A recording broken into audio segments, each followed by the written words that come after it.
और ये सबसे अहम भी है कि जिस तरीके से सीमा हैदर पाकिस्तान से अब रबुपुरा गांव ग्रेटर नोएडा की आ गई है, उसमें सबसे खास दिन तब आया जब खुद उसने तिरंगा झंडा अपने घर पर फहराया। और ऐसे में जबकि देश में घर घर तिरंगा अभियान चलाया जा रहा है, ये अपील भी सरकार की ओर से की जा रही है, ऐसे में खुद सीमा हैदर ने भी तिरंगा अपने घर पर फहराया, बच्चों के साथ में, सचिन मीणा के साथ में, और वंदे मातरम का नारा भी लगाया। और सीमा हैदर का कहना है कि जिस तरीके से तमाम और दूसरे भारतीय रहते हैं, वैसे ही वो भी हिंदुस्तान में रहना चाहती है अपने इन बच्चों के साथ में। और ऐसे में जिस तरीके से ये तिरंगा झंडा सीमा हैदर ने अपने घर पर फहराया है, उससे वो बार बार यही साबित करने की भी कोशिश कर रही है कि वो हिंदुस्तान से उतना ही प्यार करती है जितना और दूसरे आम हिंदुस्तानी। और इसीलिए वो अपने चारों बच्चों के साथ में पाकिस्तान छोड़कर हिंदुस्तान आई है और अब सचिन के साथ एक आम हिंदुस्तानी के तौर पर ही यहाँ सुख से जिंदगी बिताना चाहती है। और इसीलिए उसने अपने घर पर घर घर तिरंगा अभियान के तहत तिरंगा झंडा फहराया, वंदे मातरम का नारा लगाया, भारत माता की जय भी कही, माथे पर जय माता दी की वो पट्टी बांधी, और वो सब कुछ करने वो तैयार दिखी जो एक आम हिंदुस्तानी महिला करती है। सीमा हैदर का कहना है कि वो आगे भी ऐसा ही करती रहेगी।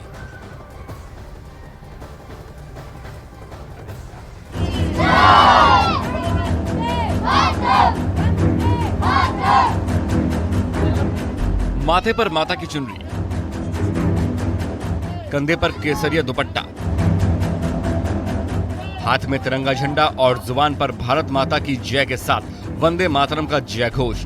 ये तस्वीरें ग्रेटर नोएडा के रबुपुरा में सचिन मीणा के घर की हैं, जिसकी छत पर हर घर तिरंगा अभियान के तहत पाकिस्तान से आई सीमा हैदर ने तिरंगा लगाया और वहां से सामने आई सीमा हैदर की तस्वीर अब पूरे देश में सुर्खियां बटोर रही है।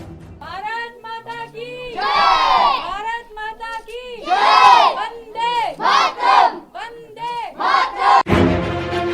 सीमा हैदर और सचिन मीणा अपनी छत पर तिरंगा लहराते नजर आ रहे हैं। तिरंगा लहराते हुए सीमा हैदर ने ये संदेश देने की भी कोशिश की कि उन्होंने भारत को अपना लिया है और अब यहीं रहना चाहती है। अभी लगाया है?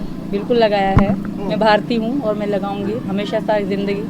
जी भाई, आप आगे सर से बात कर लें। तो आज आप भारत माता की जय और हिंदुस्तान जिंदाबाद बोलते हैं? बिल्कुल, अब भी बोलूंगी भारत माता की जय!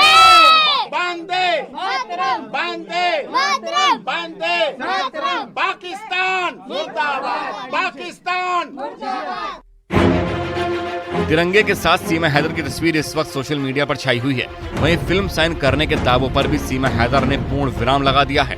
सीमा ने कहा कि उन्होंने किसी भी तरह की फिल्म को साइन नहीं किया। फिल्म को लेकर किए जा रहे सभी दावे झूठे हैं। मैंने कोई साइन करा है ना, मैंने फिल्म के लिए हामी भरी। उन्होंने थोड़ी वीडियो बनाने के लिए उन्होंने सर का नाम लिया, एपी सर का नाम लिया, तभी मैंने उतनी सी उनके कहने पे वीडियो बनवाई। और दूसरी बात, जब वो चले गए तो मैंने सर से बात करी, मैंने कहा आपने भेजा था अमित जानी को, तो इनको पता ही नहीं थी।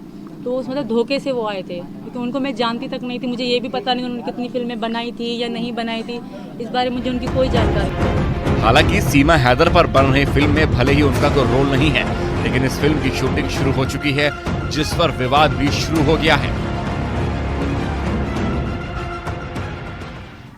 और दीपक बिष्ट हमारे सहयोगी भी हमसे सीधे जुड़े हुए हैं। दीपक, जिस तरीके से एजेंसीज ने तफ्तीश कर ली है, शुरुआती दौर में जिस तरह की आशंका जाहिर की गई थी कि क्या ये पाकिस्तान की कहीं कोई जासूस है, लेकिन शुरुआती जांच पड़ताल में ऐसा कुछ अब तक के एजेंसीज को नहीं मिला है।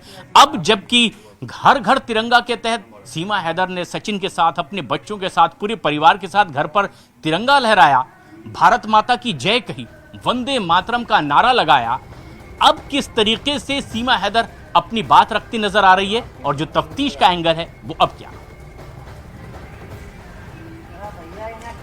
देखिए प्रशांत, शुरुआत से जिस तरह से हम पूरी जांच रिपोर्ट को देख रहे थे, पुलिस की इन्वेस्टिगेशन को देख रहे थे, तो शुरुआत से ही सीमा हैदर भारत में रहने के लिए कई भरसक कोशिश कर रही थी। जिस तरह से वो भारत में अवैध वीजा के साथ यहाँ पर दाखिल हुई थी, उसके अलावा जितने भी उसके पास डॉक्यूमेंट थे, उसमें उसने तैयारी पूरी की थी कि वो भारत में ही रहे। और जिस तरह से एक दिन पहले उसने तिरंगा लहराया है, 15 अगस्त के ठीक 2 दिन पहले, तो उससे भी कई सारे कयास लग रहे हैं कि क्या सीमा हैदर कुछ ऐसा जताना चाहती है कि वो हिंदुस्तान में ही रहना चाहती है, उसने पाकिस्तान मुर्दाबाद के नारे लगाए हैं। तो ये कहीं ना कहीं एक बड़ी उसकी एक कह सकते हैं कि वो कुछ ऐसा इस तरह से सोच रही हो कि जो वो भारत में रहे, और उसके लिए अधिकारी भी सोचें कि आखिर में जिस तरह से उसे क्लीन चिट अभी तक एजेंसियों की तरफ से नहीं मिली है, तो कोशिश वो यही कर रही है कि उसे कहीं ना कहीं से एक सहानुभूति मिले, और इस सहानुभूति को वो पूरी तरह से इस्तेमाल कर रही है। चाहे वो यहाँ पर तिरंगा लहराने की बात कहें, हिंदुस्तान जिंदाबाद कहने की बात कहें, या फिर उसके अलावा जो उसने कुछ ऐसे डॉक्यूमेंट्स जो पेश किए थे जिसमें वो साफ तौर पर ये दिखाना चाह रही थी कि वो हिंदुस्तान में रहना चाहती है। लेकिन अभी भी एजेंसियां उसको क्लीन चिट नहीं दे रही है। उसकी वजह साफ है, क्योंकि एजेंसियां ये सब कुछ इतनी आसानी से नहीं करती हैं, और इसी वजह से एजेंसियों को एक समय लगता है। जिस तरह के दस्तावेज उसने पाकिस्तान के दिखाए हैं, वो अथॉरिटी या फिर एजेंसियों के जो खुफिया विभाग के पास जो चीज़ें गई हैं, वो सब इन्वेस्टिगेशन का पार्ट है।